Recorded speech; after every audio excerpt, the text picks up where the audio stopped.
السلام عليكم ورحمة الله وبركاته. ازيكم يا حبايبي؟ عاملين ايه؟ يا رب تكونوا دايما بخير وفي احسن حال. اللهم صل وسلم وبارك على سيدنا محمد. النهارده ان شاء الله يوم جديد باذن الله واشرقه جديده زي ما اتعودنا مع بعض. احنا طبعا متعودين ان احنا بنعمل اكلات 5 دقايق او ربع ساعه بالكتير. النهارده لا، هنعمل بقى اكل فلاحي اصيل قوي قوي قوي وجميل لكل ست مصريه جميله تقوم بقى تشجع نفسها كده وتعمل شويه محشي حلوين زي اللي هنعملهم دول. احنا النهارده هنعمل البطايه اللي كنا جايبينها مع بعض وكنا شايلينها، ودي خضار هوريه لكم دلوقتي هشوحه معاها، وهنعمل ملوخيه، وهنعمل الكرنب برضو اللي جبناه قبل كده وجهزناه وكنا مفرزينه مع بعض. مطلعاه اهو وجميل وزي الفل ما فيهوش اي حاجه. يا رب الفيديو يكون خفيف على قلبكم، ولو عجبكم ما تنسوش بقى تشتركوا في القناه وتفعلوا زر الجرس علشان خاطر يوصلكم كل جديد. يلا بينا نبدا مع بعض بقى. هنعمل ايه؟ هناخد البطايه كده. انا ما عنديش حله كبيره، الحله اهي كبيره بس مش هتشيل البطايه كلها ان هي تبقى جواها يعني، علشان انا هعمل ايه؟ هدي البطه صدمه، هشوحها. دي طريقه جديده يا جماعه للشوربه، او ممكن تكون في ناس عارفاها وبتعملها. انا بشوح الاول البطايه في سمنه، وبعد كده بنزل بقى ايه يعني، بنزل بالشوربه عليها، بتبقى طعمها هوريها لكم والله العظيم مش هتندموا، تبقى تحفه تحفه. مش هنكتر طبعا لان اساسا البط بطبيعته سمين وتقيل.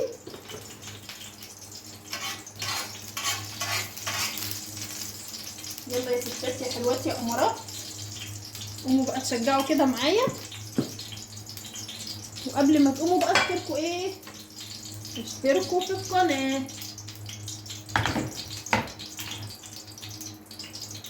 اهو. هاخد بقى ايه يا جماعه البطايه اللي عندي دي، انا غسلاها كويس قوي، هصفيها بس من الميه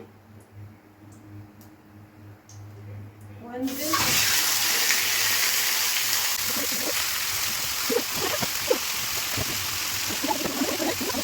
بصله وشويه خضار هحط جوه، وهحط ايه بره.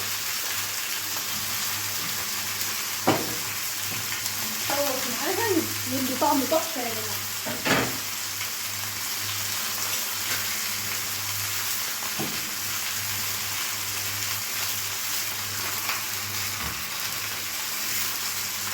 كده هنحط التوابل. انا قلبتها طبعا، انا هحط توابل ثانيه في الشوربه، بس كمان مع التشويح بتبقى جميله لما احط التوابل بتاعتي. تبقى عايزاكم تجربوا تحطوا ايه؟ اللومي اهو، حط رومي في الشوربه بيدي طعم جميل برضو.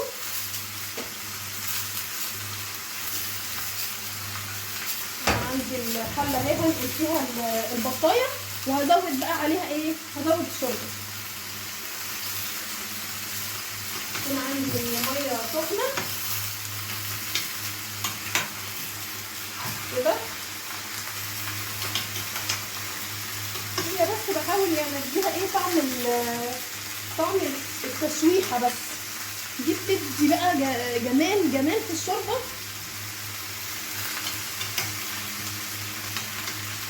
مع الخضار بقى اللي احنا حطيناه ده هيبقى في منتهى الجمال.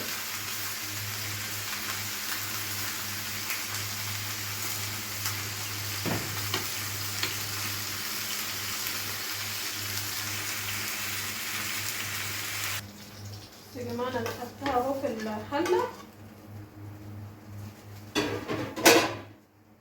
دخلت جواها ايه؟ الخضار المتشوح الجميل ده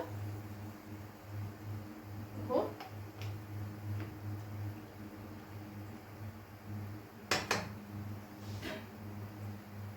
عايز اقول لك بقى تكه صغيره كده عشان البطايه عندي تستوي كويس. ما يبقاش الصدر بتاعها فيه حاجه. ايه، هفتحها كده حاجه بسيطه بس كده يعني بسن السكينه كده، وهتفتحيها ايه حاجه بسيطه قوي.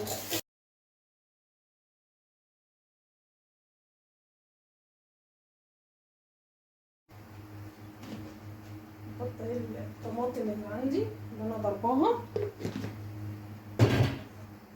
وهزود بقى زي ما انا قلت لكم الفلفل الاسود والكمون، التوابل بتاعتك بقى العاديه. حتى اللوم يا جماعه اللي انا شوحت بيه حطيته طبعا.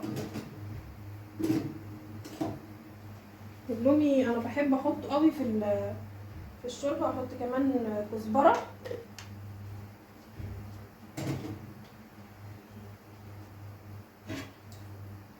وكده ايه نكون خلصنا شوربتنا. هقلب بقى البطايه كده،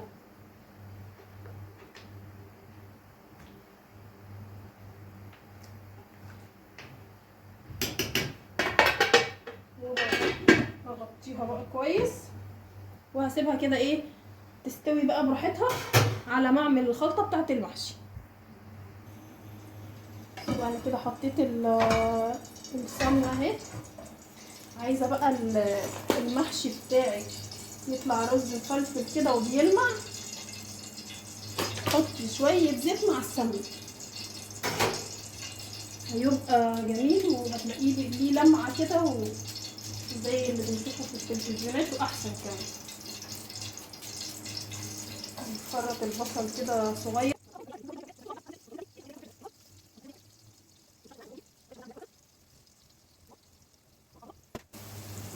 وعندي البطايه اهي شايفين الشوربه بتاعتها بسم الله ما شاء الله بألف هنا، جميله جميله جميله.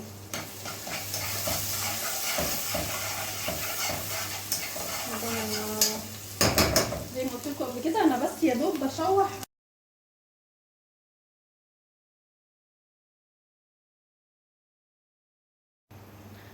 حبه بهارات 7 تبقى جميله في المحشي.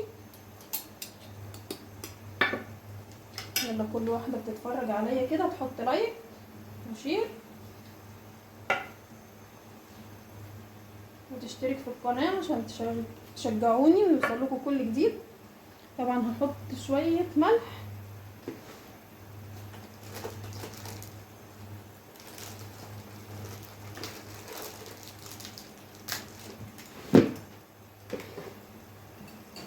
الملوخيه اللي انا جايباها دي يا جماعه كلها طبعا كتيره، انا مش هعمل كل ده، انا هفرزها معاكم. حطيت ملح اهو، وكمان هحط مكعب مرق، ودوقوا احلى حبه رز محشي.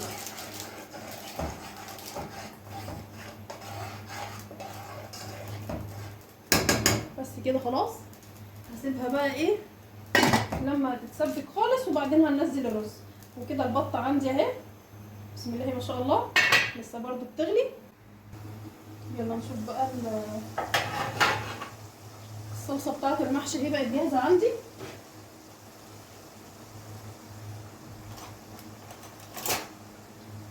هناخد بس ايه، انا بشيل حبه كده يا حلوين يا امارات،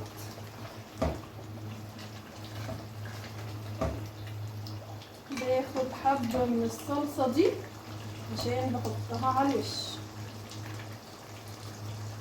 اهي، هشيلها على جنب عندي.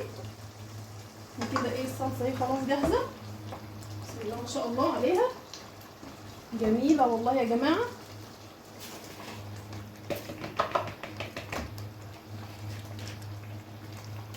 ولا ريحتها بقى، عايزه اقول لكم ان ريحتها جنان.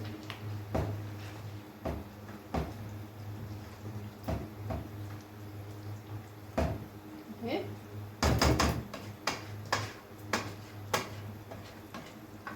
على فكره لو كنتم مفرزين الكرنب من الاول او مثلا عاملاه من بالليل ومقطعاه وشايلاه مش هياخد معاكي وقت، مش هتزهقي ومش هتقولي يا ده انا هعمل كرنب بكره لا لا لا مفيش الكلام ده.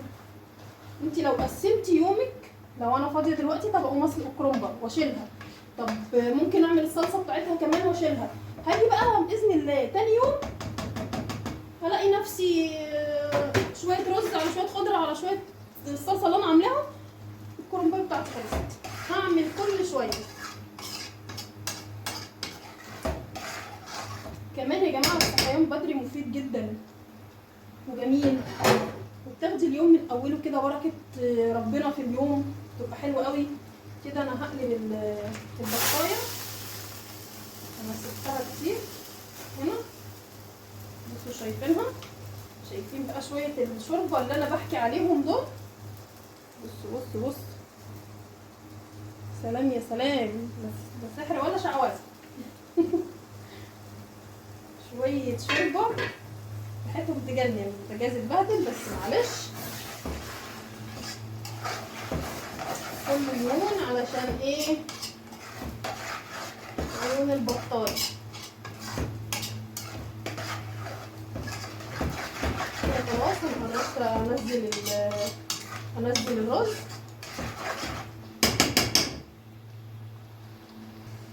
كده البطه دي يا جماعه بسم الله ما شاء الله دخلت سوا، والرز كمان عندي جاهز.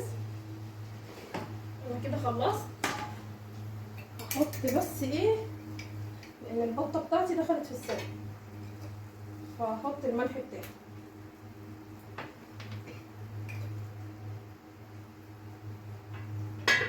وهرجع اغطيها تاني. احط بقى الخضره، انا لسه اهو مطلعاها من الفريزر حالا وهوريها لكم وايه زي ما قلت لكم اهي، شايفينها كده لسه مقطعاها اللي انا كنت عاملاها معاكم في الصينيه. يا دوب هعمل بس كده، بصوا اهو، ولا معجنه ولا بايظه ولا اي حاجه خالص، زي الفل. يا دوب بس هقلب، لا قعدت بقى اخرط ولا اعمل، لا ده انا مجهزاها من الاول.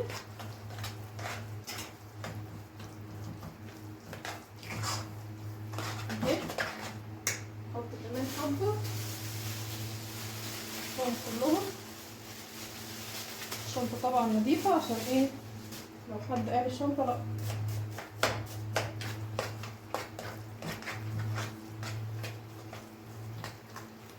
بس ايه ما بحبش الخضار زايد زيادة عن اللازم. كده اهو خلاص بقى جاهز عندي بألف هنا. هفضيه بقى وهبدأ ايه ان احنا نحشي مع بعض كده. زي ما احنا شايفين حطيت ورقة خضرا كده زي ما احنا متعودين بنحط عندنا علشان خاطر ايه ما تلزقش. بسم الله.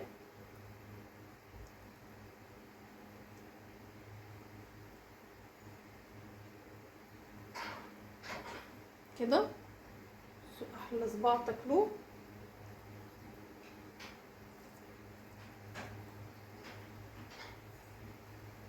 الف هنا على قلوبكم.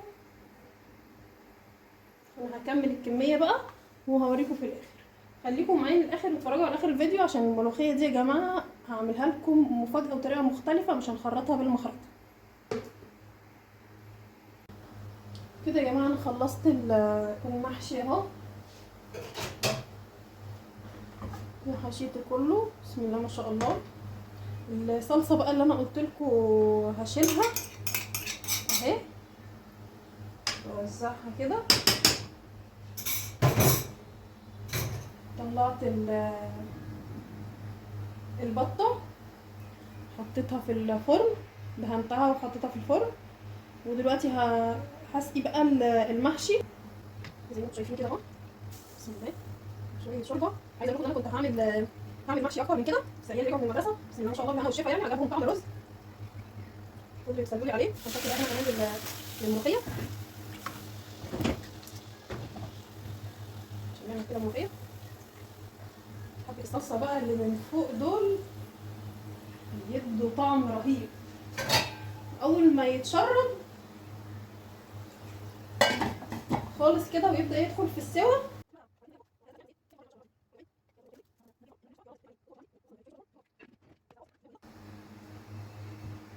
هنعمل برضو روتين مع بعض في تنظيف المطبخ بقى مكان الاكل. كده يا جماعه دي الكبه عندي اهي، وعندي الملوخيه اللي انا قلت لكم هنعملها مع بعض. انا ساعات لما الوقت يعني مش بينجزني وبكون لوحدي ومستعجله بعمل الملوخيه كده، احط في الكبه وبضرب. بس هعمل حاجه بسيطه، ان انا بحط ايه، بحط شوربه معاها، نص كوبايه شوربه كده، ننضف اللي اتدلق مننا، نص كوبايه شوربه كده وبضرب.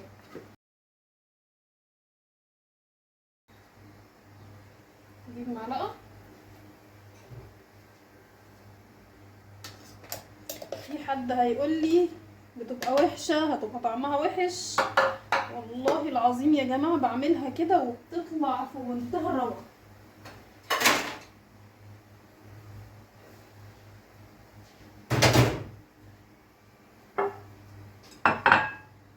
اللي انا ضربته هنا، وبتتشال زي ما هي كده في الفريزر، وبرده بتطلعيها قبل ما تيجي تعملي على طول تطلعي من الفريزر، تحطي الخضار ده بالذات تطلعي من الفريزر على البوتاجاز عدل يعني.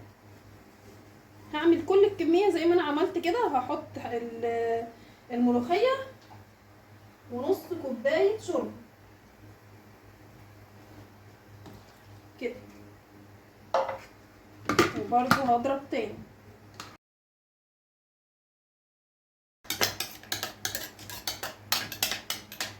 كده، وارجع اضرب تاني.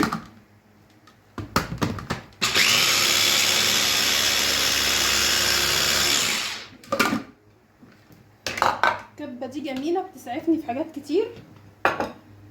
لو هعمل كفته رز، كفته فراخ، بتبقى جميله. بصوا اهي كأنكم اصلا طبختوها، بصوا شكلها والله العظيم تحفه تحفه ومش هتندموا. هنكمل بقى باقي الكميه بنفس اللي انا قلته، وهرجع لكم تاني كده اهو. هنزل بقى بالملوخيه بتاعتي اللي انا لسه ضرباها. بصوا هقلب بقى كده كويس كويس الشوربه بتاعتي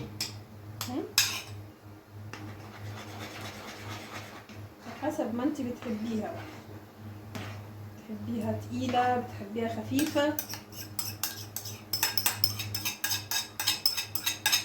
انا كده ايه نزلت الكميه بتاعتي كلها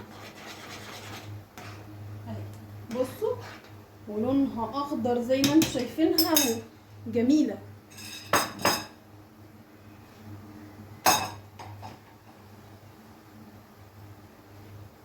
نعمل بقى الطشه مع بعض.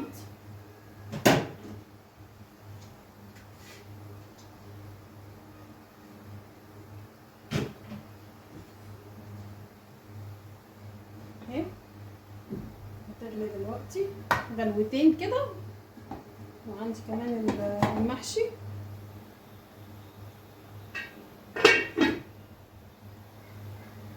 اهو. بس كده يا جماعه اهو، انا كده هعمل الطشه بقى خلاص، انا خلصت. عندي البطه بتاعتي في الفرن اهي، والملوخيه بسم الله ما شاء الله زي ما انتم شايفينها اهي. بصوا ولا تخينه ولا مقطعه ولا اي حاجه اهو، زي ما انتم شايفين. التكات والحركات كلها عند اشرفت وبس، ادخلوا بقى واشتركوا في القناه وشجعوني عشان اعمل لكم حاجات اكتر واكتر مع بعض ونستفيد من خبره بعض برضو.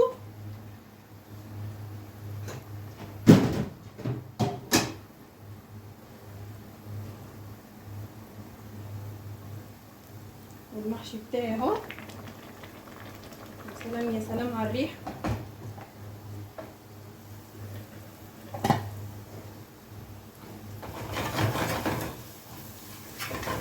حطيت الثوم ومعلقتين سمنه كده وايه ومعلقه كزبره. معلقه الكزبره دي هي السر كله اللي في الطشه بتاعه الملوخيه، هي اللي بتخلي الملوخيه جامده وريحتها جميله.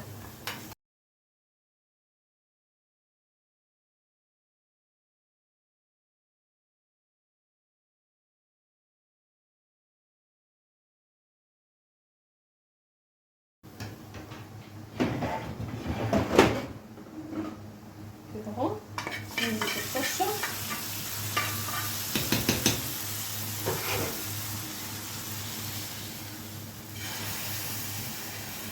شايفين الملوخيه اهي، انا عايزاكم بس تشوفوها علشان محدش يقلق ولا حد يخاف ولا حد يقول لا هتبوظ مننا مش هنعملها. لا يا جماعه هي والله، ولونها انتوا اكيد شايفين لونها ده اكيد يعني. فرزنا النهارده الملوخيه مع بعض كمان، طريقه تفريز الملوخيه وطريقه شوربه البط بطريقه مختلفه، والمحشي كمان وعرفنا نحط فيه ايه تكته ان هو يطلع جميل. وبألف هنا يا رب على قلب اللي ياكل. وان شاء الله بعد ما كل ده يخلص عندي هوريكم شكله في الاخر. كده الاكل كله يا جماعه بعد ما خلصته.